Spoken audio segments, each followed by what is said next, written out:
Chapter 13 ఖేదోపశమనం. శిక్షాస్మృతి. Pemmaraju Satyanarayana గారు కిందకు చూచినప్పుడు ఆ చూపు అమ్మవైపు పడుతుంది. ఆ సమయంలో అమ్మ తన వైపు చూచినట్లు తన్ను గొలిచే బాలా త్రిపుర సుందరల్లేనే ఉండి పకపకా నవ్వుతూ చెయ్యి పైకెత్తి వస్తానని ఊపుతూ, ఏమిటి నీ ముఖం నీవు చేసింది బతికిస్తానని వస్తివే అని అన్నట్లు ఉండి వెంటనే ఆ రూపము మారి లోగడ తను చేస్తున్న కృత్రిమమైన పనులన్నీ అమ్మ ముఖములో తనే చూస్తాడు. అమ్మ కూడా శ్మశానానికి బయలుదేరుతుంది. పక్కనున్న పెద్దలందరూ రాకూడదు, వద్దు వద్దని కేకలు వేస్తారు. అమ్మను వద్దు పొమ్మని కేకలు వేసే సమయంలో సత్యనారాయణ గారికి ఆ రూపం దున్నపోతు మీద ఉన్న ధర్మరాజులా కనపడి మళ్ళీ మామూలు అమ్మగా కనపడుతుంది. సత్యనారాయణ గారు ఇదంతా నా మనోభ్రమ అనుకుంటారు. భ్రమ అనుకోగానే అమ్మ వర్చస్సులో కాదు అన్నట్టు తోస్తుంది. అమ్మ పిల్లలు ఏమి చేస్తున్నారోనని మేడ మీదకు వస్తుంది. అమ్మ వచ్చే సమయానికి పిల్లల దగ్గర సత్యనారాయణమూర్తి గారు అటు తిరిగి వచ్చి కూర్చుంటారు. అమ్మ మామూలుగా మేడ మీదకి వచ్చి నమస్తే స్వామి అంటుంది.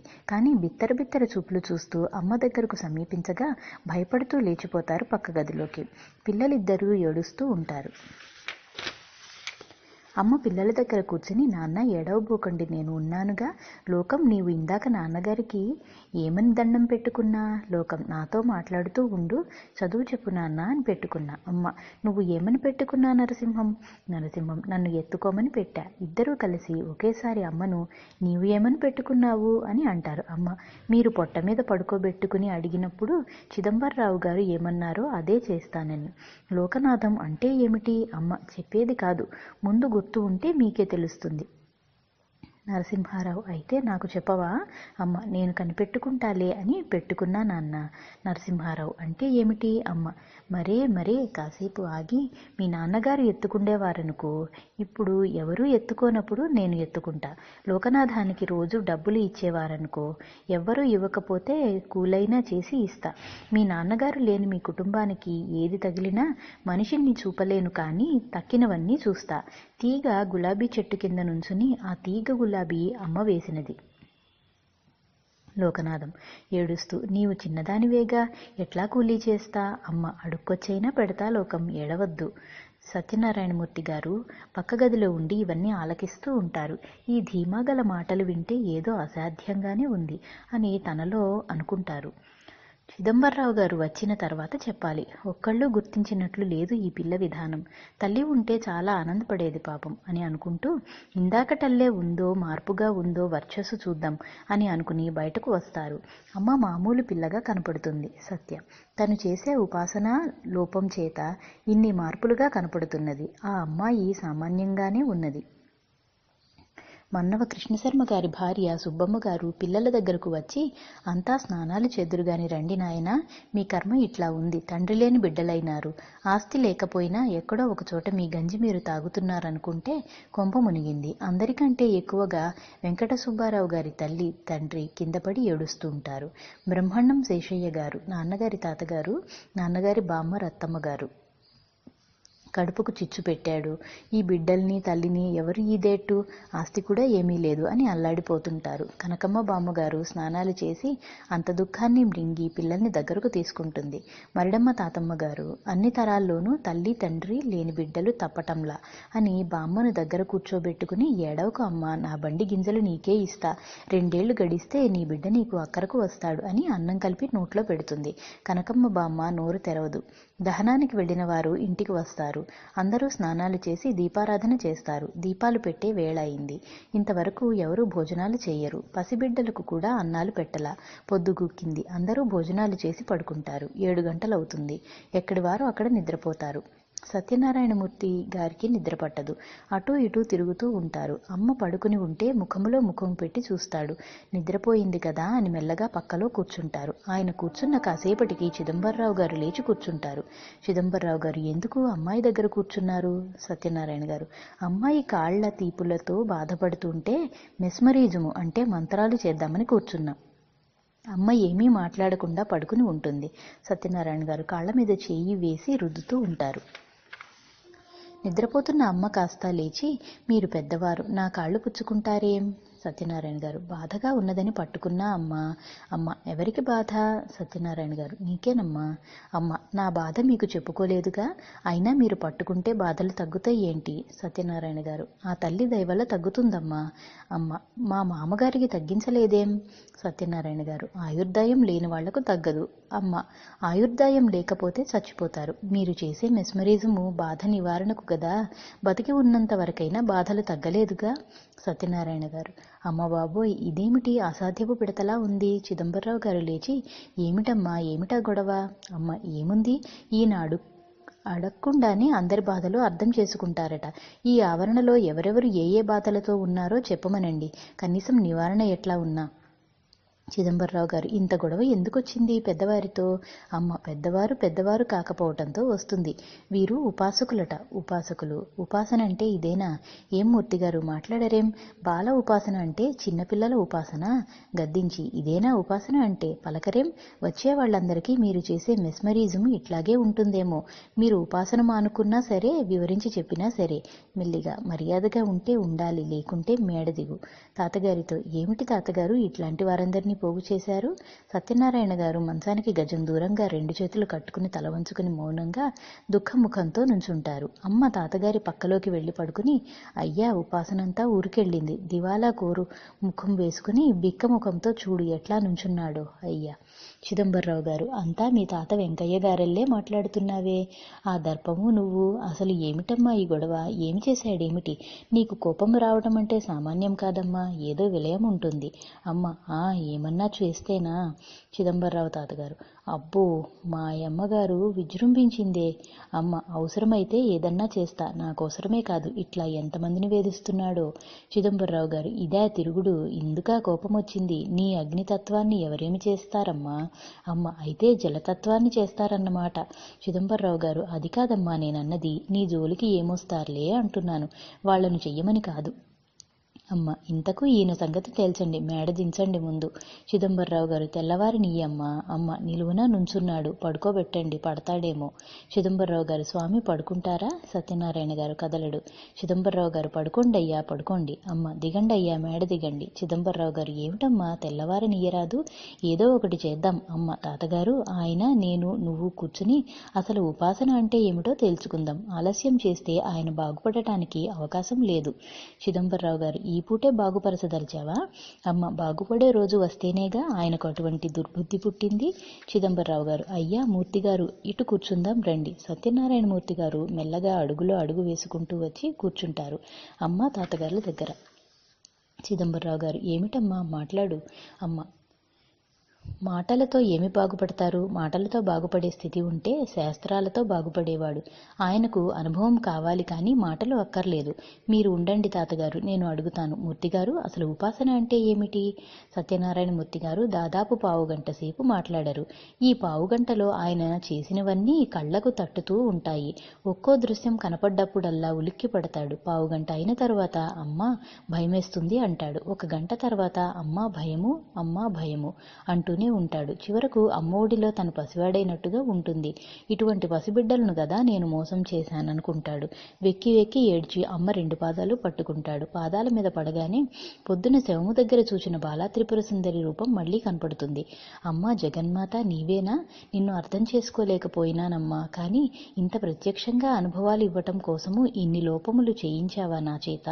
అమ్మ, బాలా త్రిపుర సుందరి అంటే బాల అంటే పుట్టుక, త్రిపుర సుందరి అంటే బాల్య, యవ్వన, కౌమార స్థితులు కలిగినటువంటిది ఈ బాలా త్రిపుర సుందరి. సృష్టి యొక్క స్థితిగతులు త్రికాలములు, త్రిపుర సుందరి కాలము అయినప్పుడు కాళి. త్రికాలాలు ఆమె రూపమే. ఆమె అంటే చేతులు, కాళ్ళు, చీరె, రవిక కలిగిన ఆమె కాదు, శక్తి. శక్తి అంటే ప్రతి దానిలో గర్భితమైన శక్తి. వస్తువుకు, శక్తికి విడదీయలేని శక్తి. ఆ శక్తే ఆమె. చిదంబరరావు గారు, ఇదివరకే అన్నావు గదమ్మా, వస్తు రూపము పురుషతత్వమని, దానిలో ఉన్నది శక్తి అని. రెండింటినీ విడదీయని స్థితే శ్రీ విద్య అని పుస్తకాలు చెబుతూనే ఉన్నాయి. అమ్మ, విడదీయలేని స్థితి కాదు, ఆ రెంటి సంయోగములో ఉండే సంధికాలమే, అదే అవ్యామానస గోచరము. సత్యనారాయణమూర్తి గారు మాట్లాడారు. చిదంబరరావు గారు, ఏమి స్వామి, పాదాల మీద నుంచి తల ఎత్తుతారా? పాదాలు లేతవి కదూ, నిప్పులు పుడతాయేమో. నాకు అడుగడుగునా దైవత్వము కంటే పసితనమే గోచరిస్తుంది. ఎప్పుడూ ఆమె ఏ బాధ లేకుండా ఉండాలని నా కోరిక. నా జీవితంలో నేను అనుకున్న కోరికలన్నీ వ్యతిరేకమే కనుక ఇది కూడా వ్యతిరేకమే కావచ్చు. తెల్లవారుజాము 3:30 అయింది. భారతాంబ గారు మేలుకొల్పులు పాడుతూ హార్మోనియం వాయించుతూ ఉంటుంది. 5 గంటలకు 2 ఎడ్ల బళ్ళు కట్టించుకుని అందరూ, అంటే బామ్మ, నాన్నగారు, వారికి సంబంధించిన వారందరూ రేటూరు వెళతారు. అమ్మ చిదంబరరావు తాతగారితో, మీరు 10వ రోజు వస్తారుగా, నేను వెళతాను. లోకనాథం దిగులుపడి ఏడుస్తాడేమో, నాతో ఆడుకుంటూ ఉంటాడుగా. చిదంబరరావు గారు, ఎంత దిగుల్లో ఉన్నా వాడు తిన్నాడా లేదా అని అడిగేవాళ్ళు ఉన్నారు, నిన్ను అడిగేవాళ్ళు కూడా లేరు. అమ్మ, తిండి కోసము కాదు కదా పోతున్నది, వాళ్ళు ఆపదలో ఉన్నారు. నరసింహారావు మరీ ఏడుస్తున్నాడు. చిదంబరరావు గారు, ఇంకా రేపు వెళ్లేవాళ్లు ఉంటారు, వాళ్లతో పోదువు. ఇవాళ ఈ గొడవలో నీవొద్దు. సత్యనారాయణమూర్తి గారు మెల్లిగా పాదాల మీద నుండి తల ఎత్తి కొత్త ప్రపంచాన్ని చూస్తున్నట్టు, మళ్లీ జన్మ ఎత్తినట్టుగా ఉంటాడు. ఆయన లేచి నమస్తే మాత అంటాడు. అమ్మ చిదంబరరావు గారితో, తాతగారు, శిక్ష అంటే క్రమశిక్షణలో పెట్టటమేనా, అంతేనా? చిదంబరరావు గారు, నీకు తోచిన దానికి తిరుగేముంటుందమ్మా, అదే అందరికీ రక్ష. అమ్మ, మునుపు లేదు గాని జరిగిపోయిన రోజుల కంటే ఇప్పుడు దిగులు ఎక్కువ అవుతున్నది. ఎందుకమ్మా? నిన్ను చూస్తున్న కొద్దీ దిగులుగా ఉందమ్మా. అమ్మ, నా నడక దిగువాయి నడకగా ఉందేమో. చిదంబరరావు తాతగారు, కాదమ్మా అంటారు. సత్యనారాయణమూర్తి గారు లేచి ముఖం కడుక్కుంటారు. అందరూ లేచి ఎవరి పనులు వారు చూసుకుంటారు. అమ్మ మేడ మీద గదిలో పడుకుని అత్తయ్య ఏడుపు ఎట్లా మానేది అని ఆలోచిస్తూ ఉంటుంది. ఇంతకంటే ఎక్కువ ఆనందం కలిగినప్పుడు గాని, రోజులు గడిచిన తరువాత గాని, చేసేది ఏమీ లేదని నిరాశ కలిగినప్పుడు గాని దానంతటదే క్రమేణా తగ్గిపోతుంది. లేనిది కలిగినప్పుడు కలిగింది పోతుందిగా, అది సహజం. నవ్వు యొక్క చరమదశ దుఃఖం, దుఃఖం యొక్క చరమదశ నవ్వు. తెల్లవారి 7:30 గంటలు అవుతుంది. అమ్మ లేచి ముఖము కడుక్కుని స్నానం చేసి మేడ మీదకు వస్తుంది. చిదంబరరావు తాతగారు ఆఫీసులో కూర్చుంటారు. సత్యనారాయణమూర్తి గారు కూడా స్నానం చేసి మేడ మీదకు వచ్చి అమ్మకు సాష్టాంగ నమస్కారం చేసి గడగడా వణుకుతూ, ఈ అల్పుని త్వరలో నీలో కలుపుకో తల్లి, జీవితమంతా తప్పులే. అమ్మ, అల్పుడని కాదు, మీ బోటివారే ఇలా చేస్తే మా బోటి చిన్నవాళ్లు చెడిపోతారని మీ తప్పును మీకు తెలియపరిచి మీరు శిక్ష అనుకోవద్దు, శిక్షణ ఇచ్చి మీ పేరు సార్థకం చేద్దామని ఈ రాత్రి బయటపడ్డాను. నాకు ఇదివరకు ఈ సంగతి తెలియకపోలా. నాకు ఏదైనా ఒక ఆధారం లేనిది మాట్లాడను. మీరు బాగుపడటం కూడా నా కోసరం అనుకుని బాగు చేస్తున్నాను. మానవుల్లో పొరపాట్లు లేనివారు లేరు. పొరపాట్లతో కూడిందే మానవత్వం. దైవము అనే పేరు పెట్టుకుని వాడి పేరుతో అనేక మందిని ఈ రకమైన మోసం చేస్తే బాధ అనిపించింది గాని సామాన్యులు చేస్తే బాధ లేదు. సత్యనారాయణమూర్తి ఎన్నంటున్నా మాట్లాడకుండా నుంచుంటారు. అమ్మ, నేను ఎవరికీ చెప్పనులేండి. సత్యనారాయణ గారు, నేను ఈ పూట బయలుదేరి వెళదామనుకుంటున్నాను. వచ్చిన పని అయిపోయిందిగా. అమ్మ, భూమి మీదకు వచ్చిన పనే, ఇక్కడికి వచ్చిన పనే అయిపోయింది. సత్యనారాయణ గారు, సుబ్బారావు గారికి సుస్థిగా ఉందని తీసుకొచ్చారు కదా, ఆయుర్దాయము లేనివాడిని ఎవరూ బతికించలేరు కదా, వెళ్ళొస్తానమ్మా. చచ్చేవాడిని ఏమి చంపుతావు? అమ్మ, నాకు మిమ్మల్ని చంపాలని లేదు, మీకున్నవి చావాలని మాత్రం ఉంది. సత్యనారాయణమూర్తి గారు, కిందకి వెళ్ళి చిదంబరరావు గారితో చెప్పి వెళతాను. అమ్మ, సరే, మంచిది, పోయిరండి. పోయిన చోట సరిగా ఉండండి. మీకీ స్వభావము ప్రమాదము లేదు కానీ ఈ పోలికే మీ అమ్మాయికి వస్తే. సత్యనారాయణ గారు, నీ నోటి మీదుగా ఆ మాట అనకమ్మా అని పాదాల మీద పడతారు. అరే శ్రీనివాసు, చిట్టి, బయలుదేరండి. అలాగూ నుంచుంటారేం? కిందకి వెళ్ళి పెదనాన్నకు, అంటే చిదంబరరావు గారు చెప్పి వెళదాం. ముగ్గురు కలిసి కిందకు వెళతారు. చిదంబరరావు గారి దగ్గరకు వెళ్ళి, అన్నగారు వెళ్ళి వస్తాము, 10 గంటలకు భోంచేసి వెళతాము. చిదంబరరావు గారు, సరే, పోయిరండి. తాతగారు ఉండమనకుండా సరాసరి పోయి రమ్మన్నందుకు మనసులో కొద్దిగా బాధపడతారు. వంట మనిషి వంట చేస్తుంది. అన్నీ సర్దుకుని సత్యనారాయణమూర్తి గారు అమ్మను దగ్గరకు పిలుస్తారు. అమ్మ, బాలా త్రిపుర సుందరి రా అని. అమ్మ, నేను అయినా కాకపోయినా మీరు ఆ పేరు ఉచ్చరించటానికి కూడా మీకు అర్హత లేదు. నా దగ్గర కాకుండా ఈ మార్పు ప్రతి చోట కలిగిన నాడు నన్ను పిలుద్దురుగాని. చిదంబరరావు గారు లేచి స్నానం చేస్తారు. నేను త్వరగా వెళ్ళాలి ఇవాళ కోర్టుకు. సత్యనారాయణ గారు, మేము వెళ్ళిందాకా ఉండండి అన్నగారు. చిదంబరరావు గారు, మీరు వెళ్ళిందాకా ఉండే అవకాశమే ఉంటే రేటూరే వెళ్లేవాడిని. సత్యనారాయణమూర్తి గారు, భోజనమన్నా అందరం కలిసి చేద్దాం రండి. చిదంబరరావు తాతగారు, అమ్మ, సత్యనారాయణమూర్తి గారు, వారి కుమారుడు, కూతురు చిట్టి, శ్రీనివాసు అందరూ భోజనాలు చేస్తారు. తాతగారు కోర్టుకు వెళతారు. వారు ఊరుకు వెళతారు. అమ్మ స్టేషన్కు దాకా వెళ్ళి పంపిస్తుంది. రైలు ఎక్కిన తర్వాత రైలు సాగబోయే ముందుగా సత్యనారాయణమూర్తి గారు అమ్మా దయానిధి వెళ్ళొస్తానని నమస్కారం చేస్తారు. ఇంతలో రైలు కూతకు వేయిస్తుంది. జెండా ఊపుతారు. ఇలా వేస్తారు. రైలు సాగింది. నాగేంద్ర ప్రాభవం. అమ్మ తిరిగి వచ్చేటప్పుడు స్టేషన్లో గేటు దగ్గర టికెట్టు కలెక్టరు ఏ అమ్మాయి టికెట్టు ఏది అంటాడు. అమ్మ టికెట్టు ఇచ్చేలోగా పొడుగాటి మనిషిగా ఎవరో తన స్నేహితుడిగా కనపడతాడు. టికెట్టు మాస్టారు గారు, అయ్యో మీరా, పిల్ల అనుకున్నానే, పిల్ల అనుకుని టికెట్టు ఇవ్వమన్నాను. ఒక మనిషి, నిజమే, ఒక పిల్ల ఇక్కడ నుంచున్న మాట నిజమే, నేను చూచాను, ఆ పిల్ల వెనకే నేనొచ్చాను. ఇంతలో అటు తిరిగి రోడ్డు వైపు చూస్తాడు. అటు అమ్మాయి కనపడుతుంది. గబా గబా పరిగెత్తుకొచ్చి అమ్మాయిని పట్టుకోబోతాడు. పట్టుకోబోయేటప్పటికీ అమ్మ చిక్కకుండా అదృశ్యమవుతుంది. స్టేషన్ మాస్టారు ఆశ్చర్యపోయి ఏమిటి ఈ విచిత్రమని మనసు శంకిస్తుంది. తన స్నేహితుడైన పొడుగాటి మనిషి దగ్గరకు పోయి, ఆ అమ్మాయి పరిగెత్తి నడుస్తుంటే నేను పరిగెత్తాను, అయినా అదేమిటో తెలుసుకుందామని, టికెట్టు కోసము కాదు, పోయి పట్టుకోబోతే అదృశ్యమైంది. ఒళ్ళు జల్లుమన్నది. ఇదంతా చూడగా నాకు ఆశ్చర్యంగానే ఉంది. నాకు విశ్వాసము ఉన్నా లేకపోయినా దయ్యాలు భూతాలు అనుకునేది కూడా నమ్మటానికి అనుకూలంగా ఉంది ఈ పరిస్థితులు. నాకలా తోచటం లేదు. మా తల్లిదండ్రులకు తాత ముత్తాతలకు అనాదిగా త్రిపురసుందరి ఉపాసన, శ్రీచక్ర పూజ ఉంది. నాకు ఈ రూపంగా దర్శనమిచ్చిందేమోననుకుంటున్నా. అమ్మ నేరేడు చెట్ల గుండా సరాసరి ఇల్లు చేరుతుంది. చిదంబరరావు గారు అన్ని వాయిదాలు వేయించుకుని కోర్టు నుండి ఇంటికి వస్తారు. ఇలాగే 9 రోజులు జరిగిపోతాయి. 10వ రోజున అమ్మ తాతగారు రేటూరు ప్రయాణమయ్యి వెళతారు. 10వ రోజు 1 గంటకు చేరుతారు. అందరూ వెళ్లి ధర్మోదకాలు విడుస్తారు. అమ్మ కూడా వెళుతుంది. బామ్మకు 5వ మాసము గర్భిణి అవుట చేత శిరోజాలు తీసివేయరు. మంగళసూత్రాల వరకే తీసివేస్తారు. 13వ రోజు మధ్యాహ్నము వరకు అందరూ అక్కడే ఉండి సాయంకాలం 4 గంటల నుండి బయలుదేరి రాబోతూ ఉండగా నాన్నగారి తాత బ్రహ్మాండం శేషయ్య గారు, అందరూ కూర్చోండి, అన్ని సంగతులు మాట్లాడుకున్న తర్వాత వెళుదురు గాని. అందరూ కూర్చుంటారు. సీతాపతి తాతగారు, 3వ నెల రాగానే తీసుకెళ్తాను. శేషయ్య గారు, ఇప్పుడు ఆ సంగతి ఏమొచ్చింది? నే చెప్పినా చెప్పకపోయినా మీ బాగు కోసరం ఎట్లయినా తీసుకెళ్తారు. నేను చెప్పవచ్చింది ఏమిటంటే, వాడి ఆస్తి అప్పు మన్నవకిష్టయ్యకు స్వాధీనం చేసిపోయాడు. అన్నీ పోగా పండని చవిటి భూమి 4 ఎకరాలు ఉన్నది. అది స్వాధీనం చేస్తాడేమో కనుక్కోండి అని అంటారు చిదంబరరావు తాతగారితో. నా ఘటం ఉన్నంత వరకు తిండి పెడతాను. చదువులు సంధ్యలు నా వల్ల కాదు. ఇట్లా 1 ఏడాది కష్టపడితే బిడ్డ ఆఖరకు వస్తాడు. చిదంబరరావు గారితో, మీరు తల్లి లేని పిల్లను పెంచుతున్నారుగా, ఆ పిల్లనిచ్చి పెళ్లి చేసి ఏదో దారి చెయ్యండి. చిదంబరరావు గారు, ఎవరు చెయ్యగలిగింది ఏమీ కనపడలా. వాళ్ల విధిలో ఏది ఉంటే అదే జరుగుతుంది.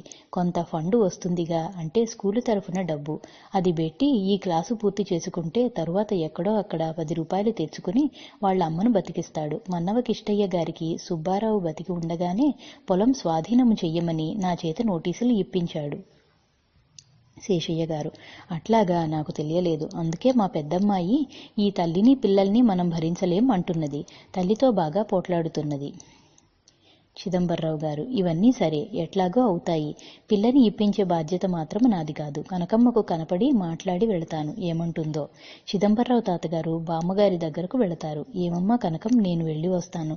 మీ మామగారు ఇలా అంటున్నారు అని ఇవి అన్నీ చెప్తారు. కనకమ్మ బామ్మగారు, ఈ 13 రోజుల నుంచి ఇంట్లో ఆడవాళ్లతో పడటం చాలా బాధగా ఉన్నది. మరీ మా పిన్నత్తగారు పెద్ద ఆడబిడ్డ పూర్తిగా వెళ్ళమని చెబుతున్నారు. చిదంబరరావు గారు, పెద్ద అబ్బాయిని నేను అట్టే పెట్టుకుంటాను. నెల మాసికంలోగా వస్తూ పోతూ ఉంటానులే, జరగనియ్యి. బామ్మ, లోకనాథాన్ని తీసుకువెళ్ళండి. అనసూయతో పాటు ఆడుకుంటూ ఉంటాడు. చిదంబరరావు గారు, అనసూయ మన్నవ వెళుతుందేమో బహుశా. బామ్మ, పోనీ మన్నవే వెళతాడు, మరిడమ్మగారు ఉందిగా. చిదంబరరావు గారు, సరే, ఆమెతో చెప్పు ఆ మాట, నేను త్వరగా వెళ్ళాలి. మీ అక్కయ్య వాళ్ళు ఉన్నారుగా అని తాతగారు బయలుదేరి వెళతారు. 1 గంట ఆలస్యంగా అందరూ బయలుదేరి రేటూరు నుంచి పడవకు మరిడమ్మ తాతమ్మ, సీతాపతి తాతయ్య, అమ్మ, లోకనాథమ్మ, మామయ్య, మన్నవ వెళతారు. నాన్నగారు, అన్నపూర్ణమ్మ గారు, భారతీదేవి గారు బాపట్ల వెళతారు. అమ్మ వాళ్ళు మన్నవ సాయంకాలం 6 గంటలకు చేరతారు.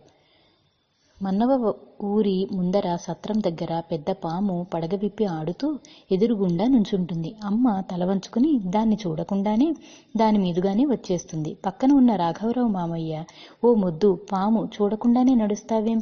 ఇంతలో 10 మంది పోగవుతారు కర్రలు తీసుకుని. ఆ పాము కూడా ఉత్తరం వైపు ముఖం పెట్టినది దక్షిణం వైపు ముఖము తిప్పి అమ్మ వంక చూస్తూ అమ్మ నడిచిన వైపు నడుస్తూ ఉంటుంది. రాఘవరావు మామయ్య: ఈ మొద్దుకు చెబుతూనే ఉన్నా, తోక తొక్కవద్దని. దున్నపోతు పుట్టక పగ పట్టినట్టుంది.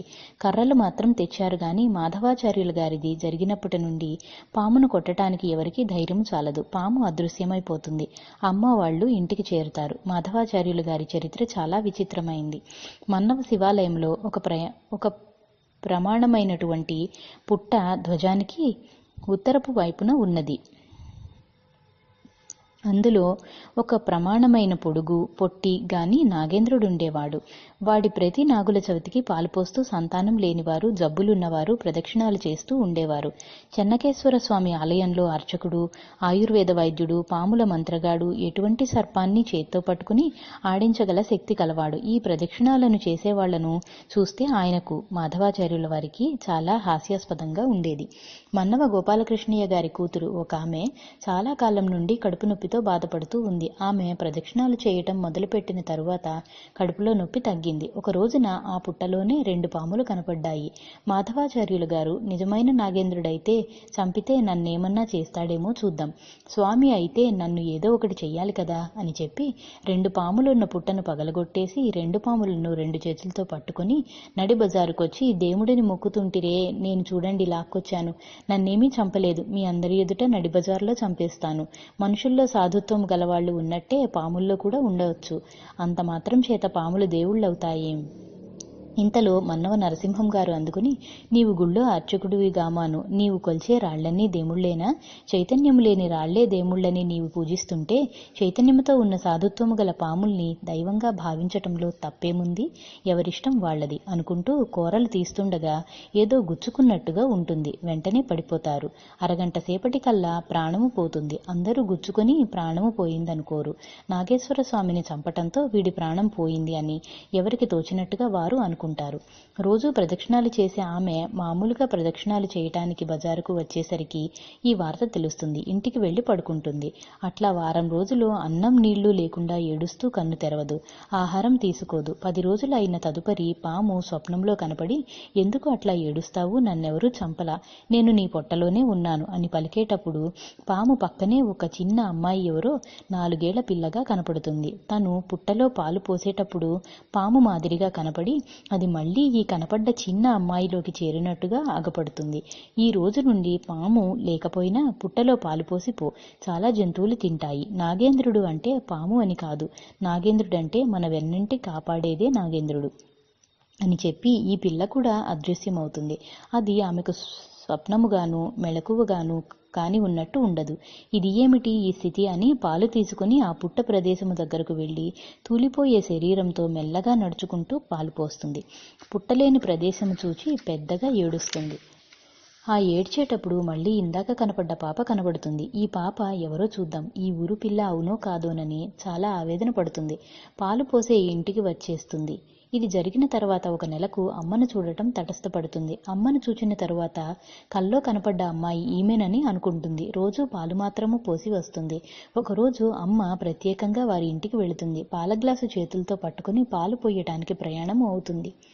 అమ్మను చూచి తను పాలు పొయ్యటానికి పోయే నాగేంద్రుడే ఇక్కడికి వచ్చాడన్నట్టు మనస్సులో ప్రేరణ కలిగి, నాగరాజా ఇక్కడికే వచ్చావా అని పెద్దగా అరచి అమ్మను కౌగిలించుకుని, నా యందు ఎంత దయ నాయనా, భక్తి లేని నాబోటి దానికి భక్తి కలిగించటానికి ఈ రూపంగా వచ్చావా నాయనా? ఆ రోజున కలలో కనపడ్డ అమ్మాయివి నీవేనా అని భుజాన వేసుకుంటుంది. ఎత్తి భుజాన వేసుకున్నప్పుడు అమ్మాయిగా తోచదు. నాగేంద్రుడు రూపంతో తన మెడకు చుట్టుకుని పడగ నెత్తిమీద వాలినట్టుగా ఉండి చేతులు పైకెత్తి పాము తన తల మీద చెయ్యి పెట్టి వత్తినట్టు, తన నోటిలోకి అమృతము జారినట్టు గుటక వేసి, ఓ నాగరాజా, నా కోసం వచ్చావా? నన్ను నీలో కలుపుకుంటున్నావా అని పెద్దగా కేక పెడుతుంది.